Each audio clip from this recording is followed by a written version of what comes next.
After getting an urgent call to show up at work, a man named Matt tells his kids that their aunt, Ruth, will be coming to stay with them for Christmas Eve. But the kids are not happy with this because they don't like Ruth too well. As Matt tries to convince them that it's only for one night, Ruth arrives. The first thing she notices is that there are no Christmas trees or decorations in the house. She asks Matt why things are like that, and he says they just decided to do things that way. Ruth eventually figures out that the kids have still not recovered from the loss of their mom. After Matt leaves, Ruth takes them to their room and offers to tell them a story about Christmas to get them excited. The kids are not so sure about it, but they sound interested in hearing what the story is about. Ruth then starts her story with a boy named Nicholas and his father finding a bear in the forest while on a hunting trip. They eventually get chased by the bear, but before it gets to them, a hunter named Anders shoots an arrow that scares the giant animal and forces it to return to the forest. Nicholas and Joel then return home to manage the little food they have. Things have been so difficult for Joel and his son ever since his wife died,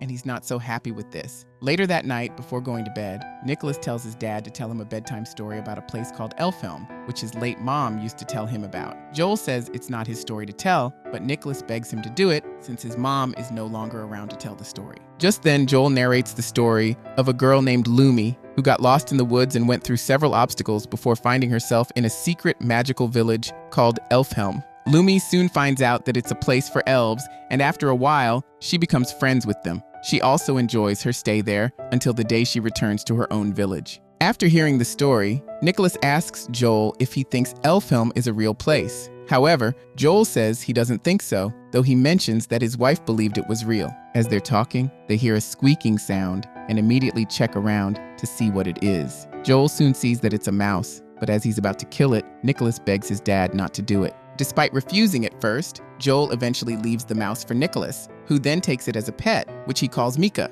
Nicholas also says he's going to teach the mouse how to talk. The next day, the king summons the people in the kingdom to his palace, so Joel takes Nicholas and Mika with him. As they get there, the king starts talking about how the kingdom currently lacks a spark of magic and hope. He then mentions that he wants the people in the kingdom to set out on a quest to find and bring back the missing spark. As he's talking, Mika climbs down from Nicholas's shoulder and runs towards the king. Nicholas is able to grab Mika before he goes too far, but the guards immediately see him as a threat. However, Joel defends his son and the king lets him go. Later that night, while Nicholas continues teaching Mika a few words, even though the mouse still hasn't said a word back, Anders comes over to see Joel. After Joel thanks him for helping with the bear the other day, Anders tells his friend that they need to talk outside. As they then go out in the snow, Nicholas wonders what they could be talking about. The next day, Joel tells Nicholas that he's going on the king's quest with Anders and a group of other hunters. Even though it's supposed to be for the purpose of bringing some hope back to the kingdom, Joel says he's more concerned about the reward he'll get from the king. Nicholas doesn't look happy about this, and he heads back inside. When Joel goes to meet him,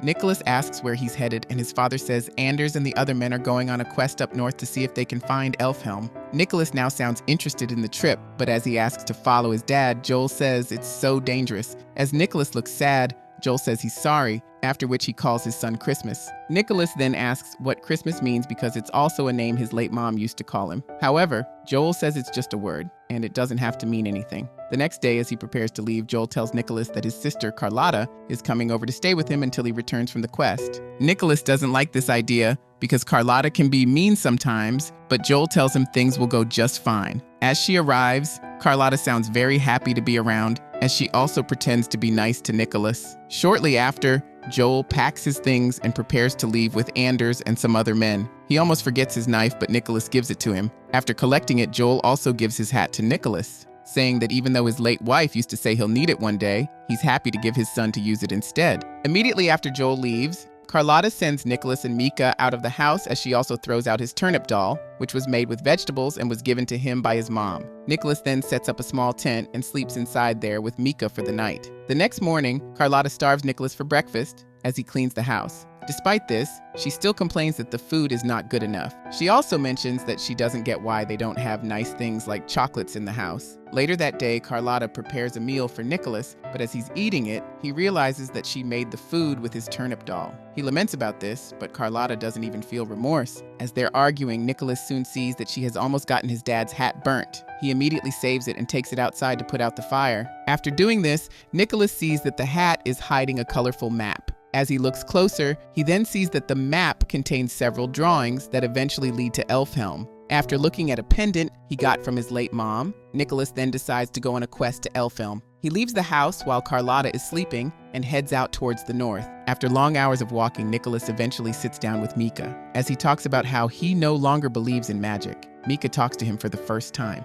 Nicholas is shocked by this, and as he asks why Mika is just speaking, the mouse mentions that he was struggling to put the words together before. After a while, they continue their journey, and Nicholas now has someone to talk to. Before they go too far, a reindeer charges towards them, and Nicholas gets really scared. He runs with Mika and eventually climbs on a tree to hide. Just then, he notices that the reindeer is injured, so he jumps down and removes an arrow from its body. After this, he leaves the reindeer behind and keeps walking forward. However, the reindeer keeps following him until Nicholas finally decides to continue his journey on it. Shortly after, Nicholas finds Joel's knife on the floor, and as he thinks something has happened to his father, he passes out in the snow. Mika tries his best to wake Nicholas up, but all his efforts don't work. Just then, he sees an old man and a young girl headed towards Nicholas's body. They turn out to be elves, and as they see that Nicholas is human, they look shocked. The young girl looks particularly worried, but the old man says they need to help Nicholas because it's in the nature of elves to help people regardless of who they are. The man then casts a spell and wakes Nicholas. As soon as he becomes conscious again, Nicholas asks who they are. While the man introduces himself as Father Topo, the girl says she's Little Noosh. Before Nicholas can ask more questions, the elves tell him that he needs to leave Elfhelm. Nicholas doesn't get this because he believes he's not in Elfhelm yet, but the elves say he's already in their home. As he looks confused, Father Topo tells him that for him to see Elfhelm, he needs to actually believe in the place. After being shown what to do, Nicholas finally gets to see Elfhelm. Father Topo then tells him that he needs to leave, but Nicholas says he's not going anywhere until he finds his dad.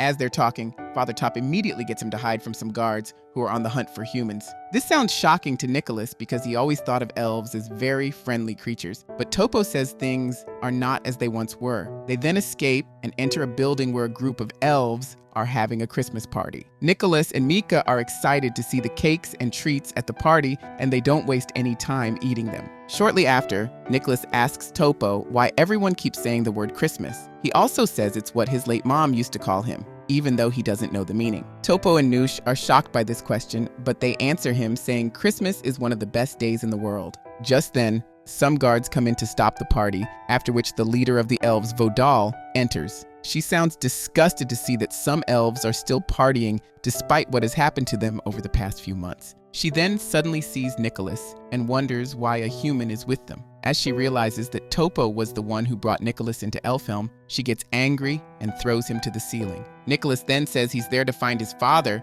because he left for Elfhelm a few months ago. Vodal asks if Nicholas's father came with other men, and as he says he did, she sounds quite upset. She then tells him that Joel and the other men betrayed her trust after letting them into Elfhelm. She mentions that elves have always loved humans since a lady once came to Elfhelm and became friends with them. Vodal says she has been waiting for humans since then, and that's why she let Joel and the others settle in with them. However, they eventually kidnapped a boy named Little Kip and escaped. Nicholas says his father can't do such a thing, but Little Kip's parents show up to confirm Vodal's story, after which the guards are told to take Nicholas to a tower. On the way, he loses Mika, but still gets dragged into the tower. As he gets locked inside a room, he sees a lady who says she's a truth pixie. Nicholas doesn't believe she's real, but she says she can't lie. Following this, he tells her to help him find his father, but she says it doesn't interest her much. Before they can continue talking, a troll also appears to be in the room, and he picks up Nicholas. As he's about to get eaten, Nicholas begs the truth pixie for help, and she finally gives him something to put in the troll's mouth. This then causes the troll to drop him, after which he explodes and gets Nicholas and the truth pixie to escape. However, the guards are soon alert to this, so they chase them. While they're running, Nicholas and the truth pixie enter a classroom where a woman named Harkus is teaching some kids about how to deal with humans. As Harkus sees Nicholas, she looks shocked and tries to send him to the guards, but he begs her to help him so he can find Little Kip and bring him back. With his, Harkus helps him, and just as he escapes with the truth pixie, he reunites with his reindeer and Mika. Before they can leave, though, Vodal and her guards find them. Just as they're about to be captured, the truth pixie helps Nicholas escape successfully, after which she locks the gate. Nicholas then keeps moving until he sees a place with smoke in the forest. As he nears the place, he immediately sees Little Kip inside a cage. Nicholas then checks around and sees that the hunters are nearby. Before he plans his next move, the hunters see him and try to kill him. However, his father shows up and says it's his son. Joel hugs his son as he looks surprised to see him.